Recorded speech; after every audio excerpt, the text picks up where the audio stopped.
darah, belum ada daging, belum ada kuku, belum ada bulu.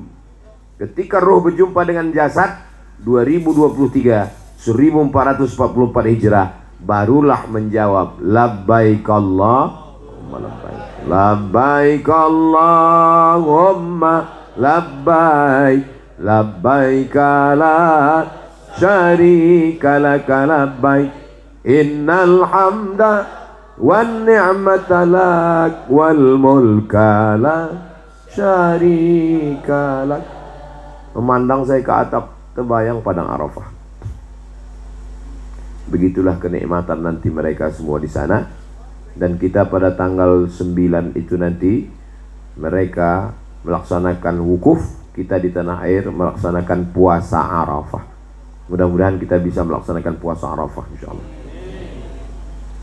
Maka menjawablah mulut labbaik Allahumma labbaik, meneteskan air mata haru, karena panggilan ini tak semua orang bisa menjawabnya. Sudah berapa tahun Pak Haji mendaftar? Sudah 5 tahun Pak Ustadz. Tapi tambah Covid 3 tahun, 8 tahun. Di beberapa daerah tadi malam di Purwakarta saya tanya, berapa lama Pak sekarang berangkat? 23 tahun. Depok, Pak Sekda Depok saya tanya, 23 tahun. Di beberapa daerah 30 tahun. Jangan putus asa. Storkan ONH, bayar, tak ada yang sulit bagi Allah. Innama amruhu idza arada syai'an ayyakula lahu kun. Sementara berangkat, tetap berangkat umrah. Boleh umrah sebelum haji Pak Ustaz? Boleh. Nabi 4 kali melaksanakan umrah sebelum haji sebagai geladi, nanti supaya haji mudah. Cari rezeki, cari duit banyak-banyak, tujuannya supaya sampai ke tanah suci. Andai meninggal sebelum berangkat, niatnya sudah sampai. Innamal a'malu binniyat wa innamal likulli imri'in ma nawa. Poin yang ketiga, ibadah haji ini kalau tidak direnungkan maknanya, orang bingung. Sampai sana mutar-mutar, lari-lari, lempar-lempar, kemah-kemah. Apa ini ibadah haji? Maka ada makna-makna. Tawaf diawali dari Hajar Aswad, berakhir di Hajar Aswad, berputar terus tak pernah berhenti. Begitulah hidup. Dulu yang berputar di dunia ini kakek kita, meninggal mereka ayah kita, meninggal mereka sekarang kita, meninggal kita nanti anak kita, meninggal anak kita cucu kita. Maka mudah-mudahan anak cucu kita semuanya beriman sampai hari kiamat. Maka doa Nabi Ibrahim, Rabbaj'alni muqimas shalah, jadikan aku orang yang menegakkan sholat, wa min zurriyati, sampai anak cucuku. Dan ketika berputar itu ucapannya subhanallah walhamdulillah wa la ilaha illallah wallahu akbar, dari rukun Yamani ke Hajar Aswad, Rabbana atina fid dunya hasanah wa fil akhirati hasanah wa qina adzabannar wa idkhilnal jannata ma'al abrar ya aziz ya ghaffar. Jadi kalau ada di antara Bapak Ibu, saya Ustadz duit ada, cuman berat mau berangkat ini karena belum hafal doa putaran 1, putaran 2, putaran 3, putaran 4, putaran 5, putaran 6, putaran 7, enggak usah dihafal. Nanti ditengok di sana, enggak bisa juga karena orang ramai. Tutup bukunya, tasbih subhanallah walhamdulillah. Andai ada jamaah yang tidak baca doa sama sekali, mulutnya diselasiban dari awal sampai akhir, hajinya tetap sah. Haji apa namanya? Haji selasiban. Ini enggak baca doa. Nah, sampai begitulah ibadah haji itu, tidak berat. Beda sama sholat. Sholat kalau tidak baca Fatihah tidak sah. Kalau haji nggak ada bacaannya, yang penting niat. Labbaik Allahumma hajjah, sah. Saya kalau ngajarkan niat haji nggak panjang-panjang, 3 aja. Labbaika Allahumma hajjah, sah. Cukup. Habis itu diam aja. Haji apa namanya? Haji diam. Lalu setelah itu sa'i dari Safa ke Marwah. Suaminya Nabi Ibrahim, anaknya Nabi Ismail. Perempuan ini mulia, namanya Hajar. Lari ke atas bukit Safa, nggak ada air. Lari ke atas bukit Marwah, tidak ada air. Tapi dia tak putus asa. Ternyata air itu bukan dari tumitnya, tapi dari tumit anak kecil yang belum pandai berjalan. Air itu sudah diminum orang 4000 tahun, tidak habis sampai sekarang. Zam-zam, zam-zam.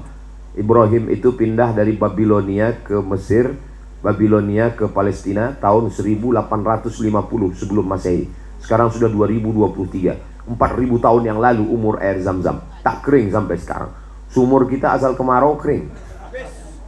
Begitulah kuasa Allah Subhanahu wa taala. Dari tumit anak kecil yang belum pandai berjalan. Tapi Allah tidak berikan itu sebelum ada sa'i. Sa'i artinya usaha dan ikhtiar. Berusahalah Walaupun bukan dari usahamu itu rezeki datang. Rezeki itu justru datang dari tapak tumit kaki anak yang belum pandai berdiri. Setelah itu pergi ke padang Arafah. Di padang Arafah adalah miniatur padang mahsyar. Bukan padang panjang, padang mahsyar. Di saat itu kita akan dibangkitkan. Tidak ada yang pakai jas, tidak ada yang pakai dasi, tidak ada yang pakai baju daerah. Yang dipakai hanya 2 helai kain kematian. Perempuan memakai pakaian putih kematian. Maka orang yang sudah beribadah haji, dia memang betul-betul siap mati. Hidupnya hanya inna solati wa nusuki wa mahyaya wa mamati lillah. Habis itu dia pun pergi dari padang Arafah menuju Muzdalifah mabit. Dari Muzdalifah ke Mina. Sampai di Mina dia melontar jumroh ula, wusta, aqobah. Pas tiang kita 3, ula, wusta, aqobah. Setan datang kepada Ibrahim. 86 tahun kau tunggu anakmu ini lahir. Sekarang anakmu mau disembelih. Ibrahim lulus. Datang ke istrinya, Hajar, kau yang mengandung anakmu susah. Kenapa anakmu mau disembelih? Lulus. Datang dia kepada Ismail. Ismail pun lulus. 3. Ibrahim, Ismail, Hajar. 3-3-nya lulus. Itulah maka kita lontar 3 jumroh. Simbol, bukan melontar setan. Banyak juga jamaah yang tidak paham, dianggapnya melontar setan. Diambilnya batu, sunnah batu seujung kelingking. Diambilnya batu sebesar batu gilingan. Inilah setan yang menggoda saya dulu Pak Ustadz. Berapa banyak orang melontar setan sambil kesetanan. Setelah dilontar setan, balik ke tanah air berteman lagi dengan setan. Kata setan, dulu kau melontar aku bukan main. Sekarang kau juga yang mengajak ingin melanjutkan MOU ini. Kau yang mengakhiri, kau yang memulai. Lalu kemudian setelah itu tawaf lagi, sa'i dan tahallul. Tahallul, cukur rambut habis. Kenapa? Karena orang yang pulang haji kayauma waladathu ummuh, seperti lahir dari rahim ibunya. Keluar dari perut ibu dengan rambut yang baru.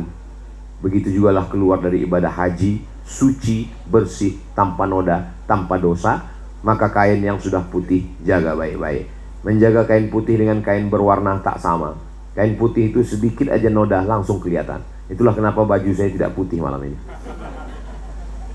Artinya apa? Kalau pakai baju putih sedikit aja nampak langsung. Menetes kopi langsung nampak. Minum menetes nampak. Begitu digeser makin nampak. Nggak jadi acara. Malu bawa baju padahal kopi bukan najis. Malu menghadap orang banyak hanya karena bajunya kena noda. Tapi tidak malu menghadap Allah dengan tubuh yang bergelimang dosa. Maka setelah ibadah haji, bersih sebersih-bersihnya. Saudara kita bersih, kita pun juga ikut bahagia. Mudah-mudahan kita pun juga bisa bersih insya Allah. Yang keempat, Nabi Ibrahim dan Ismail ditugaskan Allah mensucikan rumah ini untuk 3 orang. Lit-ta'ifin, orang yang banyak tawaf. Wal-akifin, untuk orang yang banyak iktikaf. War-rukka'is sujud, banyak rukuk dan sujud sholat sunat. Maka selama di Masjidil Haram nanti perbanyak 3. Yang pertama, akifin, banyak-banyak tawaf. Ta'ifin, tawaf. Masuk masjid, tawaf, tawaf, tawaf, tawaf. Yang kedua, akifin, iktikaf berlama-lama di masjid. Ruka'is sujud, banyak rukuk sujud. Salat tahiyatul masjid, salat qabliyah, salat ba'diyah, salat isyraq, salat awabin, salat sunat hajat, salat sunat kalau masuk malam, salat sunat tahajud, salat sunat witir, salat sunat mutlak, salat sunat apapun namanya yang baik-baik. Maka diperbanyak, tempelkan kening ke lantai. Lantai-lantai Masjidil Haram itu akan bersaksi nanti di hadapan Allah. Pada saat mulut tak dapat berkata, disitulah kita dibela oleh tanah suci yang dipilih oleh Allah Subhanahu wa ta'ala. Yang terakhir, yang kelima, perbanyaklah doa. Karena ketika di padang Arafah itu banyak orang menyia-nyiakan malam yang paling mulia sepanjang malam. Lailatul Qadri khairum min alfi syahr. Malam Lailatul Qadar, gak tahu kapan. Yang penting 30 malam salah satunya. Tapi kalau siang, bukan siang Ramadan. Siang yang paling mulia adalah siang tanggal 9 Zulhijjah. Disitulah malaikat paling banyak turun. Kami di Bandung, di Pekanbaru, hanya mampu berdoa dengan puasa Arafah. Bapak beserta rombongan nanti berdoa di padang Arafah. Dari mulai tergelincir matahari zuhur, sholat jamak takdim, dengarkan khutbah Arafah, sampai asar tidak sholat lagi karena sudah jamak takdim, sampai tenggelam matahari, sholat maghribnya jamak takdim dengan isya. menyatukan siang dan malam. Jadi puncak wukuf itu adalah Al-Hajju Arafah. Andai ada jamaah yang tidak bisa bergerak, tetap dibawa pakai ambulan, dibuka kapnya. Kalau tawaf bisa didorong, melontar jumrah bisa dibayarkan. Tapi untuk wukuf di Padang Arafah nggak bisa digantikan, dibukakan kapnya, tutupkan lagi. Kata-kata Nabi, Al-Hajju Arafah. Maka di Padang Arafah itu banyak zikir. Karena banyak orang yang nanti di Padang Arafah tidak berzikir. Lalu apa? Video call. Perbanyak zikir. Istighfar 100, sholawat 100, la ilaha illallah 100, tasbih 100, tahmid 100, takbir 100, al-fatihah 100, kul huwallah 100. Boleh pakai 100 ini? Boleh. Mana dalilnya? Karena sahabat Nabi sebelum tidur bertasbih alfa uqdah, 1000 simpul. Abu Hurairah sebelum tidur malam bertasbih 1000 simpul tali dia simpul. Itulah dalil boleh pakai angka. Yang mau pakai 1000 silakan, pakai 2000 silakan. Tapi jangan hanya karena mau ngejar angkanya banyak lalu hurufnya nggak jelas lagi.